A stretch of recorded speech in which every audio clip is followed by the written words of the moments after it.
Hello students, आप सभी लोगों का एबीएस ऑनलाइन स्टडी में एक बार फिर से जो है स्वागत है। आज हम लोग क्लास 10th का संस्कृत खंड का हिंदी के संस्कृत खंड में एक चैप्टर है अनियोक्ति विलासः। मतलब अनियोक्तियों का विलास माने सौंदर्य। आज हम लोग इस चैप्टर की बात करेंगे, अनियोक्ति विलास। इसमें पहला श्लोका है नीतराम नीचो अस्मिति त्वम खेदम कूप कदापि मां पृथा अनियत सरस हृदयो यतः परेशान गुण ग्रहितासि। नीतराम नीचो अस्मिति त्वम खेद कूप। ऐ कुएं, तुम अपने को अत्यंत नीच, तुम अपने को अत्यंत नीच का मतलब गहरा समझ करके खेद मत करो। ऐ कुएं, तुम अपने को अत्यंत जो है गहरा समझ करके खेद मत करो। तुम तो अत्यंत सरस हृदय वाले हो और दूसरों के गुणों को ग्रहण करने वाले हो। ऐ कुएं, तुम अपने को गहरा समझ करके खेद मत करो। तुम तो अत्यंत सरस हृदय वाले हो और दूसरों के गुणों को ग्रहण करने वाले हो। नीर क्षीर विवेके हंसा लयस्यम त्वमेव तनुषे चेत विश्वस्मि धुनानि कुल व्रतम पाल इष्यति कह। मतलब नीर क्षीर विवेके, नीर और क्षीर, नीर का मतलब जो है जल, क्षीर का मतलब दूध। विवेके हंसालस्यम त्वमेव तनुषे चेत। ऐ हंस, यदि तुम नीर और क्षीर, ऐ हंस यदि तुम नीर और क्षीर मतलब दूध और पानी में अंतर स्पष्ट करने में निष्फल हो जाते हो तो संसार का ऐसा कोई प्राणी नहीं है जो अपने कर्तव्यों का निर्वाह भली भांति कर सके। नीर क्षीर विवेके हंसा लयस्यम त्वमेव तनुषे चेत। ऐ हंस, यदि तुम जल और दूध में अंतर स्पष्ट करने में विफल हो जाते हो तो संसार का ऐसा कोई प्राणी नहीं है जो अपने कर्तव्यों का भली भांति निर्वहन कर सके। कोकिलः यापौ दिवसान तावद विरसान करील विटपेशु यावल दाल्मनः कोअपि रसालः समुरस्ति। कोकिलः, ऐ कोयल, तुम तब तक आम के पेड़ पर, तुम जो है तब तक जो है मतलब आम के पेड़, जब आम का पेड़ जो है भौरा लेने लगता है तो उस समय कोयल का अच्छा दिन आ जाता है, मतलब बसंत ऋतु कह सकते हैं। तो वही लेखक कह रहा है, कवि कह रहा है कि हे कोयल, जब तक कोई भौरों से आम का पेड़ भौरों से युक्त होकर लहराने नहीं लगता है तब तक तुम अपने नीरस दिनों को करील के वृक्ष पर व्यतीत करो। करील का मतलब हुआ ऐसा वृक्ष जिसमें से कोई स्मेल ना आए, कोई महक ना आए। तो ऐ कोयल, तुम अपने नीरस दिनों को करील के वृक्ष पर तब तक व्यतीत करो जब तक कि आम का पेड़ भौरों से युक्त जो है, भौरों से युक्त होकर लहलाने न लगे। मतलब जब आम के पेड़ पर भौरे लग जाएं तो वो तो दिन अच्छा होता है, और अपने नीरस दिनों को तुम जो है करील के वृक्ष पर व्यतीत करो। रे रे चातक सावधान मनसा मित्र क्षणम श्रियताम अंभोदा बहो बसंती गगने सर्वे अपि नैता दिशा केचित वृष्टि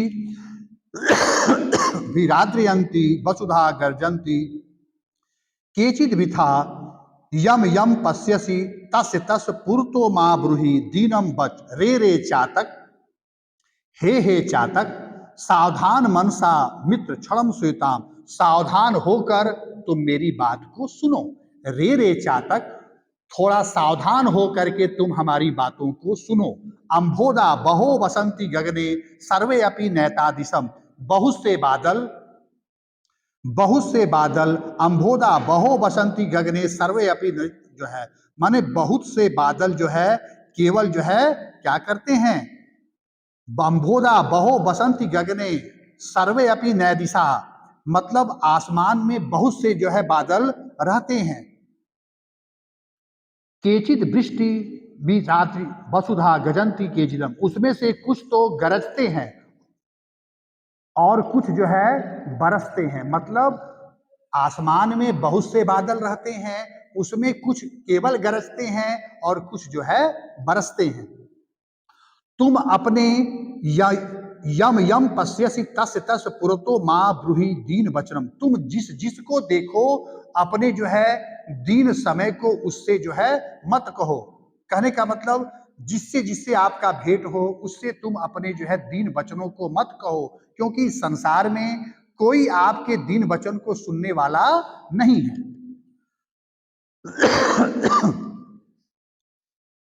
न वै ताड़नात् तापनात् बहि मध्ये न वै विक्रयात् कृष्मानो हस्मिता सुवर्ण ते मुख्य दुखम तदेक यतो मा जना गुज्जयता तोलयंती।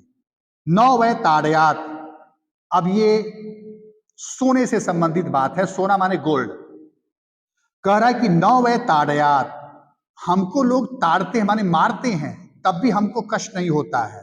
तापनाद भई मध्य, और आग के मध्य में रखकर हमको जलाते हैं। सोना कहता है कि हमको लोग जो है हमारे ऊपर पीटते हैं और हमें आग के मध्य में रख करके जलाते हैं तब भी हमको जो है कष्ट नहीं होता है। न वै विक्रयात, हमको लोग बेचते हैं कृष्मासी अस्मिन सुवर्ण हसस ते मुख्य दुखम तदेत यतो मा जना गुज्जया तोरयन्ते। हमको सबसे ज्यादा कष्ट तब होता है कि जब हमको रत्ती भर तराजू पर रख करके तौलते हैं। देखेंगे सुनार जो है सोने को बहुत ही बारीकी से जो है तौलता है कि थोड़ा सा भी न इधर हो न इधर हो, एकदम आराम से जो है तौलेगा। तो वही सोना कह रहा है हमको लोग जो है पीटते हैं तब भी कष्ट नहीं होता है, हमें आग के मध्य में रख करके लोग जलाते हैं तो भी हमको जो है कष्ट नहीं होता है। न वे विक्रयात, हमको लोग बेचते हैं तो भी कष्ट नहीं होता है, लेकिन कष्ट हमको तब होता है जब हमें जो है रत्ती भर तराजू में रख करके तौला जाता है। रात्रि गमिष्यति भविष्यति सुप्रभातम, ये तब का है जैसे आदमी, किसी आदमी को ये पता नहीं कि कल हमारे साथ क्या हो। अभी हम लोग हंस रहे हैं, बोल रहे हैं, कुछ समय के बाद क्या हो जाए ये किसी को पता नहीं है। तो उसी से संबंधित जो है ये जो है स्टैंजा है जिसमें एक भौरा रहता है। वो भौरा, सभी लोग जानते हैं कि भौरा जो है फूलों से रस जो है चूसता है। तो एक भौरा है वो फूलों से रस जो है चूसने का काम वो कर रहा है, और जैसे ही भौरा फूल के रस को चूसने गया, कल्पना कीजिए कि उसी समय कोई जानवर माने हाथी मान लीजिए आ करके उस दलपुंज को ही उखाड़ करके खा जाए, तो अब उस दलपुंज के साथ भौरा भी उस हाथी के अंदर चला जाएगा। माने उस दिन या उस समय भौरे का अंतिम पल होगा। वही जो है उसी से संबंधित ये है। रात्रि गमिष्यति भविष्यति सुप्रभातम, रात गुजर जाएगा सवेरा होगा, रात बीत जाएगा तो सुबह होगा। भास्यानुदिश्यति हसिष्यति पतन पंख जारी, पंख जारी का मतलब हो गया जो है ये कमलों का समूह, मतलब रात बीत जाएगा सुबह होगा और सूर्य का उदय होगा। सूर्य का उदय होगा तो कमलों का दल माने कमल का पुंज जो है हसिष्यति माने खिलेगा। जब रात बीत जाएगा सवेरा होगा तो कमल का दलपुंज जो है सूर्य के उदय होने के बाद जो है खिलेगा। इत्यम विचिंतयन्ते कोसते द्विरे से हा हा हंत नलिनी गज उज्जहार, उसी समय जो है कमल पुट पर बैठे हुए ये भौरा ऐसा सोच रहा है, कमल के दलपुंज पर बैठे हुए भौरा ये सोच रहा है, तभी हाथी जो है उस कमलिनी को उखाड़ लेती है, उस दलपुंज को उखाड़ लेती